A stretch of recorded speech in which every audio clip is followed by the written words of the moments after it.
Dari aib menjadi anugerah. Ini cerita anugerah yang dialami dan saya berdoa kita alami semua. 5 perempuan yang istimewa dalam silsilah Kristus. Matius 1 ayat 1 sampai 17. Saudara, saat Matius membuka Injilnya dengan silsilah panjang nama demi nama, mulai dari ayah, anak, yang panjang sekali buat kita ngantuk kadang.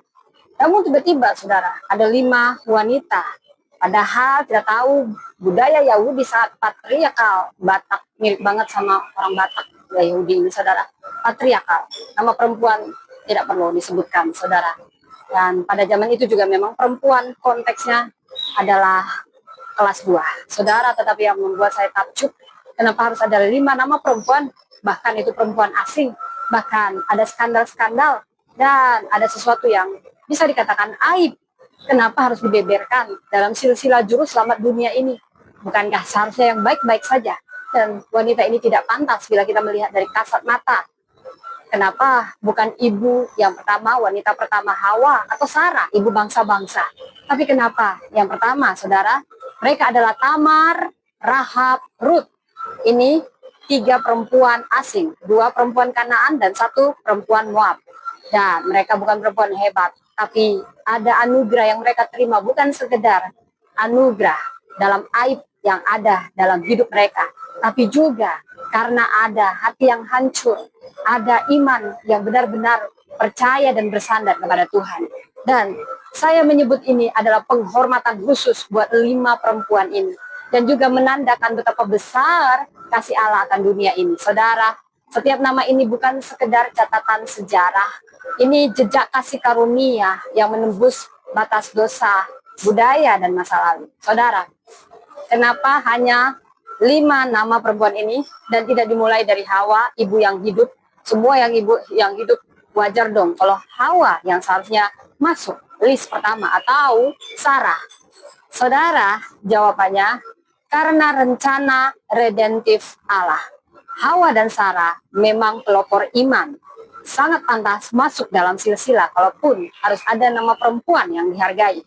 Saudara, tetapi kelima nama ini dipilih bukan karena kesempurnaan moral. Justru Allah mau memperlihatkan kasih karunia yang menembus setiap aib menjadi anugerah. Saudara, mereka menyingkapkan pola kasih karunia yang memulihkan dari kehancuran. Silsilah Yesus bukan silsilah kesempurnaan, tetapi silsilah penebusan. Oleh karena itulah 5 wanita ini bukan kebetulan nongol, tetapi mau menunjukkan penebusan kita semata-mata bukan karena upaya kita, tapi kasih karunia. Saudara, di sini Matius sedang menegaskan Mesias lahir bukan dari garis orang-orang suci yang tak bercela. No, no, no, no.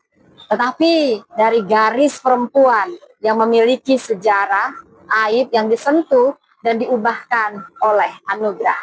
Bila kita mengeksegesi singkat, saudara, dalam pola struktur ada 3 bagian, saudara. Di sini 14 keturunan per bagian, 3 masa sejarah besar Israel, Abraham sampai Daud, pembuangan sampai Kristus, 5 perempuan tersebar secara strategis sebagai benang merah kasih karunia.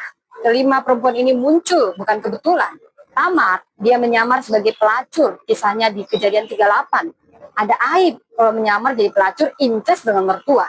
Ini penipuan, ini skandal, tetapi ada anugerah. Justru Allah memilih, dan itu kedaulatan Allah.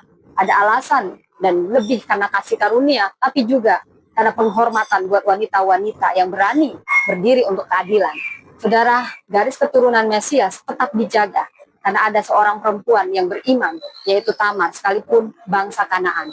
Rahab, pelacur di Yeriko, dia najis, dia mempunyai iman yang besar pada Allah Israel sekalipun orang Kanaan, dan dia berani ambil resiko untuk imannya. Itulah yang menyelamatkan. Saudara, kisah Ruth dari Ruth 1 sampai 4, dia juga perempuan Moab, bukan perempuan Israel. Dia perempuan asing, bukan umat Allah, tapi dia ditebus oleh Boas karena kesetiaannya. Tuhan menghargai kesetiaan kita, saudara. Jangan menjadi orang yang tidak setia. Inilah tipe Kristus. Batseba, kisahnya sangat memalukan. Daud yang begitu kudus, ternyata power abuse dalam kenyamanannya. Dia jatuh cinta sama istri orang, sama istri prajuritnya yang boleh diambil baik-baik, tapi gengsi dan ingin tetap terlihat kudus. Tetapi ada skandal-skandal yang terkuak. Wanita ini selalu disalahkan sebagai pelakor, menggoda, mungkin seperti itu, saudara. 2 Samuel 11 ayat 12. Dia berzina dengan Daud, saudara, dan yang disalahkan dia. Dia sebenarnya korban yang sangat-sangat banyak dirugikan. Suami mati, anak mati, reputasi mati, saudara. Tetapi ini aib moral. Namun dari dialah lahir Salomo, yang akhirnya penerus Daud. Salomo yang terkenal bijak dan pewaris tahta. Saudara, dan yang terakhir, baru ini gadis baik-baik. Ini gadis Israel. Walaupun Batseba juga gadis Israel. Kisahnya di Matius 1 ayat 18 sampai 25. Ini gadis yang tidak bercelah, dipilih langsung melahirkan Yesus. Jadi kisahnya juga di Lukas 1 ayat 26 sampai 38. Tetapi ada resiko yang harus diambil. Dia harus hamil sebelum menikah dan usianya masih belia. Kadang waktunya Tuhan berbeda dengan waktu kita. Selalu berbeda, saudara. Tetapi dia siap dengan tuduhan sosial karena dia lebih takut pada Allah. Jadilah padaku menurut perkataanmu, apapun resikonya. Dia melahirkan sang juru selamat. Di sini ada 3 pesan yang ingin saya beberkan dari aib menjadi anugerah. Tahukah saudara, anugerah Allah menembus sejarah yang tercemar. Tamar dari skandal menjadi saluran garis Mesias. Kejadian 38. Ini menyingkapkan perempuan yang tampak penuh tipu daya. Dia sangat politis, mempersiapkan semuanya siap ditiduri oleh mertua sendiri yang nyebelin, saudara ya. Kalau mertua baik masih mending. Ini mertua yang nyebelin, saudara, suami aja nyebelin. Nggak jadi nanti malam, saudara. Tapi ini sudah merancang. Wah, ini butuh kebesaran hati. Karena memang bukan nafsu. Dia hanya menegakkan keadilan. Oh, butuh hati besar seorang perempuan yang diremehkan, diabaikan. Seperti ini, mau ditiduri sama yang meremehkan, mengabaikan. Wow, kita aja sama suami kita ngeremehin sedikit, gak jadi nanti malam. Ya kan? Saudara, ini menyingkapkan perempuan yang tampak penuh tipu daya. Tetapi Allah melihat lebih dalam. Allah tahu keadilan dari iman untuk mempertahankan. Saudara, meski Tamar menempuh cara keliru, Allah tidak menghapusnya dari kisah keselamatan. Dia menegaskan tidak ada masa lalu yang terlalu kotor bagi kasih karunia Allah. Di mana dosa bertambah banyak, di sana kasih karunia menjadi berlimpah-limpah. Roma 5 ayat 20. Saudara, kasih karunia Tuhan tidak memilih orang yang sempurna, tetapi dia menyempurnakan orang yang dipilihnya. Siapa kita merasa kita sempurna, yang lain gak sempurna?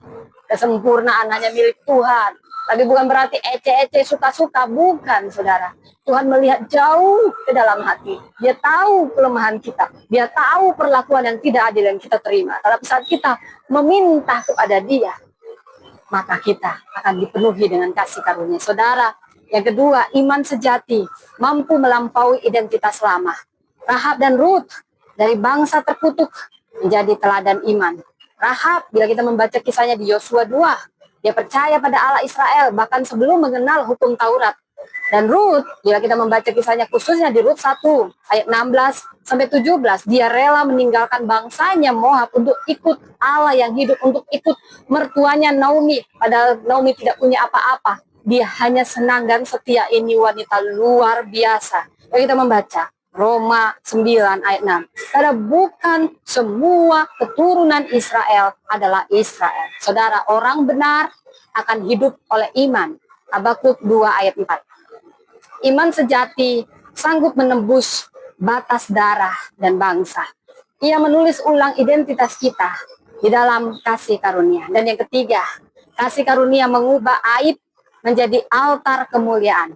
Batseba dan Maria dari tuduhan menjadi tempat lahirnya janji. Batseba dituduh pelakor, dituduh ganggu suami orang. Batseba mungkin punya banyak kepinguan di hati, sudah kehilangan anak suami. Tetapi ini simbol bahwa Allah sanggup menebus aib paling gelap dan menjadikannya bagian dari rencana ilahi. Maria menanggung cibiran dunia, tetapi di dalam rahimnya berkembang sang firman yang hidup. Yang engkau maksudkan jahat terhadap aku, Allah meniatkannya untuk kebaikan. Kejadian 50 ayat 20. Saudara, apa yang dunia sebut aib, Tuhan bisa ubah jadi altar tempat kemuliaannya dinyatakan. Saudara, dari sini kita belajar ada inti makna 3 hal. Anugerah Allah bersifat redemptif. Perempuan adalah istimewa di hadapan Tuhan dalam